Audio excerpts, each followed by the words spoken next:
Budget से पहले सरकारी कर्मचारियों को बड़ा तोहफा, वेतन और पेंशन में 30% की बढ़ोतरी, सालाना लाखों का फायदा।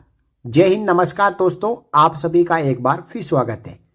दोस्तों, फरवरी 2026 में एक तरफ आम बजट पेश होगा और दूसरी तरफ 8वें वेतन आयोग का काम शुरू हो चुका है और इससे पहले लगभग 93,000 केंद्रीय कर्मचारियों और पेंशन भोगियों की सैलरी पेंशन में 30% की बढ़ोतरी केंद्र सरकार द्वारा करना एक बड़े बदलाव की ओर इशारा है।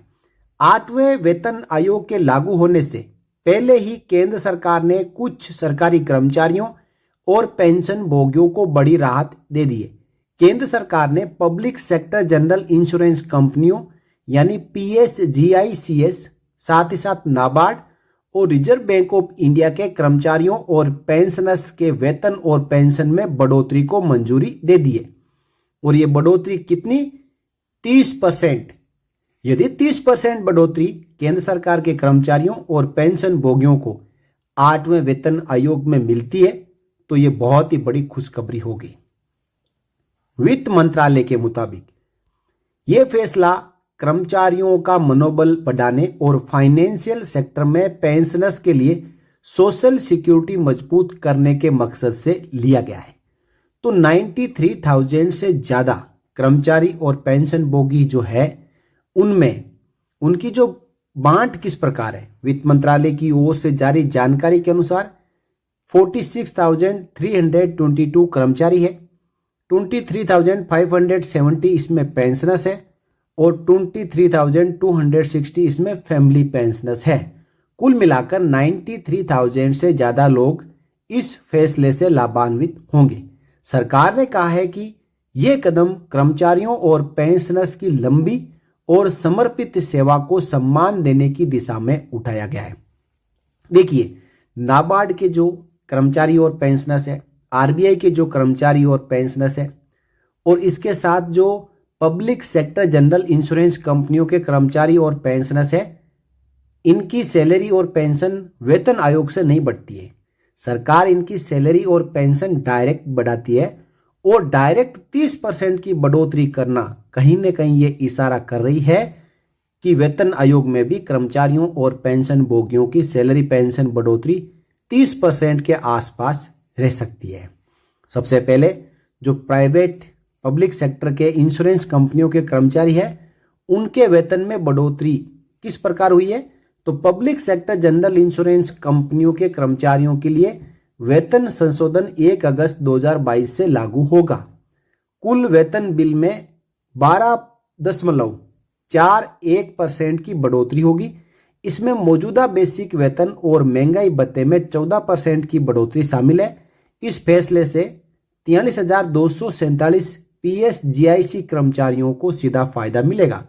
अब RBI के पेंशन भोगियों को भी राहत मिली है।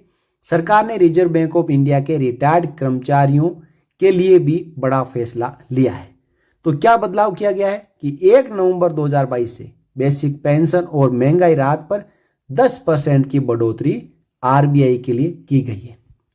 इसका असर क्या होगा?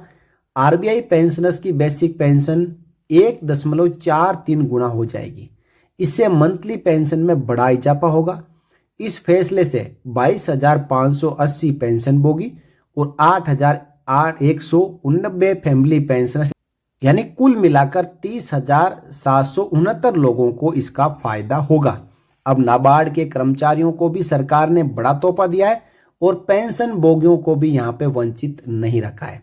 सरकार ने नाबार्ड के कर्मचारियों और पेंशन भोगियों के लिए भी वेतन और पेंशन में बदलाव को मंजूरी दी है। नाबार्ड के कर्मचारियों के लिए ये बदलाव 1 नवंबर 2022 से लागू होंगे, जिसमें ग्रुप A, B और C सभी कर्मचारियों को इसका सीधा फायदा होगा। वेतन और भत्तों में लगभग 20% की बढ़ोतरी नाबार्ड के कर्मचारियों के लिए यहाँ पे कर दी गई है। इससे नाबार्ड का सालाना वेतन बिल करीब 170 करोड़ रुपए बढ़ेगा और 510 करोड़ रुपए का बकाया भुगतान करना होगा, क्योंकि 1 नवंबर 2022 से इसे लागू किया गया है।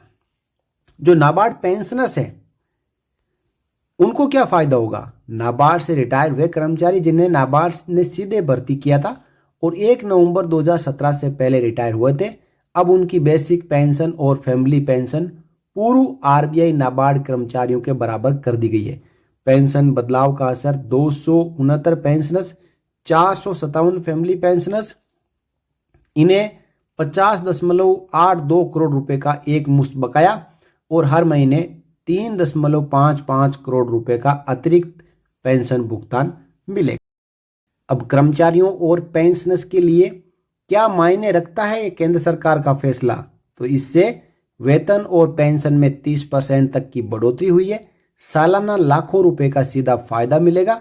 8वें वेतन आयोग से पहले बड़ा राहत पैकेज है और फाइनेंशियल सेक्टर में सोशल सिक्योरिटी मजबूत होगी। और 8वें वेतन आयोग को भी अब टारगेट मिल चुका है कि 30% की बढ़ोतरी सैलरी और पेंशन में कर दी जाए। अब यदि 30% की बढ़ोतरी 8वें वेतन आयोग में होती है तो 30% के अनुसार कितना बनेगा फिटमेंट फैक्टर? 30% की बढ़ोतरी नवंबर 2022 से नाबार्ड, आरबीआई और जो इंश्योरेंस कंपनी के कर्मचारी है उनके लिए की गई है। तो नवंबर 2022 के बाद नवंबर 23, नवंबर 24, नवंबर 25 यानी 3 साल से ज़्यादा समय निकल चुका है। ये जो 30% की बढ़ोतरी है इसमें और 5% की बढ़ोतरी सरकार द्वारा 8वें वेतन आयोग में की जा सकती है। तो हम इन आंकड़ों को ले तो 8वें वेतन आयोग का जो संभावित फिटमेंट फैक्टर है वो इस प्रकार कैलकुलेट होगा।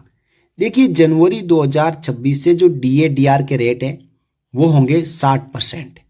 60% को यदि हम परसेंटाइल में निकालें तो 0.60 बनता है और पहले जो आपका बेसिक है उसको 1 मान लिया जाए तो 1 में 0.60 जोड़ते हैं तो जो बेसिक फिटमेंट फैक्टर निकल के आता है यानी कम से कम जो सैलरी पेंशन बढ़ोतरी 8वें वेतन आयोग में वो 1.60 फिटमेंट फैक्टर निकल के आता है। अब केवल 1.60 ही फिटमेंट फैक्टर नहीं रहेगा, सरकार अपनी ओर से कर्मचारियों और पेंशन भोगियों की सैलरी और पेंशन बढ़ोतरी करेगी। तो यदि हम माने कि 35% की बढ़ोतरी करती है जिस प्रकार नाबार्ड और आरबीआई के कर्मचारियों पेंशन भोगियों के लिए की गई, उससे यदि हम 5% एक्स्ट्रा माने क्योंकि वो नवंबर 2022 से बढ़ोतरी है और हमारी जो बढ़ोतरी है जनवरी 2026 से होगी, तो 35% से यदि 1.60 फिटमेंट फैक्टर को आप 35 से परसेंटाइल निकालें तो 0.56 निकल के आता है। यानी गवर्नमेंट अपनी ओर से 0.56 फिटमेंट फैक्टर एक्स्ट्रा लगाएगी। तो इन दोनों को यदि हम जोड़ते हैं 1.60 और 0.56 तो फिटमेंट फैक्टर निकल के आता है 2.16।